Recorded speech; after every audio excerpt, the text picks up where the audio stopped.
হ্যাঁ, সুমন সাহেব, আপনার বিস্তারিত বায়োডাটা বলেন তো। স্যার, এই যে আপনার সামনে ফাইল দেওয়া আছে, এই ফাইলে আমার জীবন বৃত্তান্ত সব দেওয়া আছে স্যার।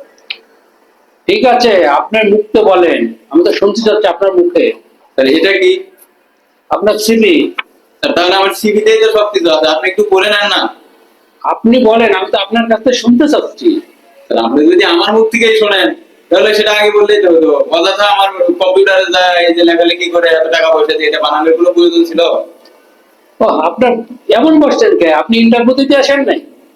স্যার, আমি এমনই বলছি। জান, আপনার চাকরির দরকার নেই, আপনি জান। স্যার, আমি তো বেরিয়ে যাব, কিন্তু আপনি বেরোতে পারবেন কিনা এটাই তো আমার সন্দেহ। আচ্ছা স্যার, ঠিক আছে, আমি তাহলে আসি। দেখা হবে স্যার গেটের বাইরে আপনি। ঠিক আছে, জান। সুমন সাহেব, স্যার, বলেন। বসেন।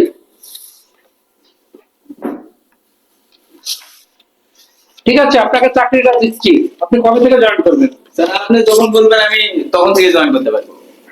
আপনি আগামী মাসের 5 তারিখ থেকে জয়েন করেন। ঠিক আছে স্যার, তাহলে আমি আসি। ধন্যবাদ স্যার।